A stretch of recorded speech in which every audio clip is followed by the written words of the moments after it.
واشهد ان لا الہ الا اللہ وحدہ لا شریک لہ واشهد ان محمدا عبدہ ورسولہ وبعد۔ اللہ رب العزت نے وہ خطاب جو ہے اس امت کو جب اللہ رب العزت نے بحیثیت امت کے اس کو کھڑا کیا، رسول بھیجا، حضرت ابراہیم علیہ السلام کی دعا قبول فرمائی، اور پھر رسول آئے صلی اللہ علیہ وسلم اور ان کی دعوت میں یہ امت کھڑی ہوئی، اور پھر اللہ رب العزت نے اس امت پر اپنے احسان کا حوالہ دیا کہ کس طرح اللہ رب العزت نے تمہارے اوپر احسان کیا ہے رسول کو بھیج کر، اور تمہیں یہ شہادت علی الناس کا مرتبہ عطا فرما کر، اور رسول جو ہے صلی اللہ علیہ وسلم تمہیں وہ تعلیم دیتے ہیں جو تم نہیں جانتے تھے، اور ظاہر ہے کہ یہ تعلیم دین کی تعلیم ہے۔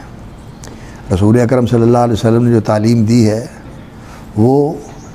وحی کی تعلیم ہے، دین کی تعلیم ہے۔ باقی دنیاوی تعلیم کے حوالے سے رسول اکرم صلی اللہ علیہ وسلم کی زندگی کا وہ معاملہ جو زراعت کے نقطہ نظر سے رسول اکرم صلی اللہ علیہ وسلم نے اظہار خیال فرمایا کہ وہ جو کھجوروں کو گاب لگاتے تھے، اگر آپ لوگ نہ بھی کریں تو پھر بھی کیا ہے۔ اس سے یہ معلوم ہوتا ہے کہ یہ جو بدیہی چیز کاشتکاروں کے اندر، زراعت پیشہ لوگوں کے اندر معلوم اور معروف ہے، رسول اکرم صلی اللہ علیہ وسلم کی اس طرف توجہ نہیں تھی، اور رسول اکرم صلی اللہ علیہ وسلم نے یہ فرمایا کہ اگر نہ بھی کیا جائے تو کیا ہو جائے گا۔ یہ نہیں کہا کہ نہ کرو، لیکن آپ صلی اللہ علیہ وسلم اس سے بے خبر تھے کہ اس کام کے لیے یہ ضروری ہوتا ہے۔ اس سے آپ صلی اللہ علیہ وسلم کے بارے میں آپ جان سکتے ہیں کہ جو آپ صلی اللہ علیہ وسلم نے فرمایا نا کہ النبی الامی، یہ امی جو ہے، ایک تو یہ ہے کہ لکھنا پڑھنا نہیں جانتا،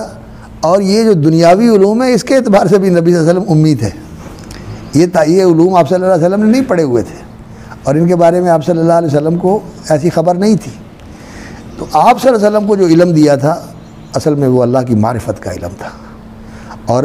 اللہ کی معرفت کے ساتھ وہ اعمال اور وہ طریقے جو اللہ کی رضا کے حصول کا ذریعہ بنتے ہیں، اور جن پہ چل کے انسان اللہ کے غضب سے بچ سکتا ہے، اور وہ طریقے جن کے ساتھ انسان کی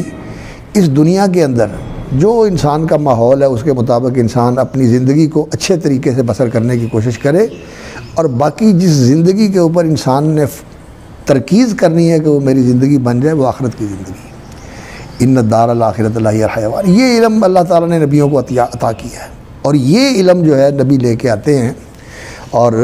یہی وہ علم ہے جس کے بارے میں اللہ نے بھی فرمایا وَعَلَّمَكَ مَا لَمْ تَكُنْ تَعْلَمْ وَكَانَ فَضْلُ اللَّهِ عَلَيْكَ عَظِيمًا، اور رسول اکرم صلی اللہ علیہ وسلم نے صحابہ کو سکھایا بھی، يُعَلِّمُهُمُ الْكِتَابَ وَالْحِكْمَةَ، پیچھے پڑھ چکے ہیں آپ اس صورت میں بھی، اور اس وہاں بھی اللہ تعالیٰ نے یہ فرمایا ابراہیم علیہ السلام کی دعا کے ضمن میں، اور اسی طرح امت کے اوپر جو اللہ کا احسان ہے اس کے ضمن میں وَيُعَلِّمُكُم مَّا لَمْ تَكُونُوا تَعْلَمُونَ۔ اور یہ علم جو ہے لوگوں نے ہمیشہ اس کی بے قدری کی ہے، اس علم کی قدر نہیں مانی، کیوں؟ لوگوں کو اسی علم کی قدر و قیمت جو ہے معلوم ہوتی ہے جس کا ظاہری نتیجہ لوگوں کے سامنے آتا ہے، کوئی صنعت ہو، کوئی حرفت ہو، کوئی اس طرح کا کام ہو جس سے انسان کو مالی فائدہ زیادہ حاصل ہو، یا اس کی قوت بڑھ جائے، یا اس کا اقتدار جو ہے نا وہ مستحکم ہو جائے، یا اس کی جو آمدن ہے اور پیداوار ہے اس کے وسائل انسان کے پاس زیادہ ہو جائے۔ یہ علم جو ہے نا انسان کو اپنی طرف کھینچتا ہے، جذب کرتا ہے، اور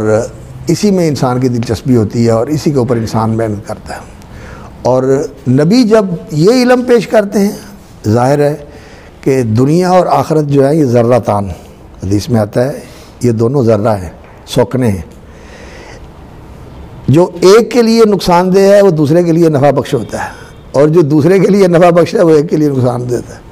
تو نبی ہمیشہ جو ہے وہ اس بات کی تعلیم دیتے ہیں کہ جو آخرت میں نفع بخش ہے اس کو اختیار کرو، اور جو آخرت میں نقصان دہ ہے اس سے اجتناب کرو۔ اور یہ بات انسان جس کی یہ فطرت کے اندر ہے کہ کلا بل تحبون العاجلہ وتذرون الآخرہ، تمہیں عاجلہ پسند ہے، جلد اور فوری ہاتھ آنے والی چیز انسان چاہتا ہے کہ اس کو لو، اور آخرہ جو بعد میں ملنے والی کہتا دیکھا جائے گا، اس کا دیکھا جائے گا، ایسے ہی مل جائے تو بہت اچھی ہے، نہ بھی ملے تو خیر ہے، لیکن یہ تو ہاتھ سے نہیں جانی چاہیے۔ یہ انسان کی بہت بڑی کمزوری ہے کہ انسان اپنی جہالت کی وجہ سے اور اپنی طبیعت کے اندر جو ظلم کا عنصر ہے نا، اس کی وجہ سے یہ اپنے ساتھ بھی زیادتی کرتا ہے اور اپنے مالک کے ساتھ بھی ظلم والا یعنی حق تلفی والا معاملہ کرتا ہے۔ اللہ پر زیادتی کسی نے کیا کرنی؟ اللہ کی زیادتی یہی ہوتی ہے کہ انسان اللہ کا حق مار لیتا ہے، جو اللہ کا حق بنتا ہے وہ حق نہیں ادا کرتا، تو انسان ظلم کرتا ہے۔ تو نبی جو ہیں اس ظلم سے بچانے کے لیے اور اس جہالت سے نکالنے کے لیے آتے ہیں، اور اس جہالت سے انسان تب ہی نکلتا ہے جب اس علم کو قبول کرے جو نبی لے کر آئے۔ یہ علم قبول کرے انسان تب اس جہالت سے نکلتا ہے، وگرنہ فلسفی جاہل، سائنٹسٹ جاہل، دانشور جاہل، دنیا کی ساری یونیورسٹیوں کی اس نے ڈگریاں لی ہوئی ہیں اور سارے علوم کا ماہر ہو، کیمسٹری کا بھی، فزکس کا بھی، بیالوجی کا بھی، اور اسی طرح فزیالوجی کا بھی، اور اسی طرح میڈیکل سائنس کا بھی، اور جو فلکیات کی سائنسز ہیں یہ ساری جانتا ہو، لیکن اس کو یہ علم نہیں ہے کہ میرا اللہ کون ہے اور وہ کس سے راضی ہوتا ہے، کس سے ناراض ہوتا ہے، اور میرا مستقبل کیا ہے، اور جو اصل اس کائنات کا فرما روا اور مدبر الامور ہے، یدبر الامر من السماء الى الارض اور بیدہ ملکوت کل شیء، وہ کون ہے؟ جب اس حقیقت الحقائق سے انسان بے خبر ہے تو اس سے بڑا جاہل کون ہو سکتا ہے؟ سب سے بڑا جاہل وہی ہے۔ تو یہ چیز جو ہے یہ نبیوں نے آ کے لوگوں کو بتائی ہے،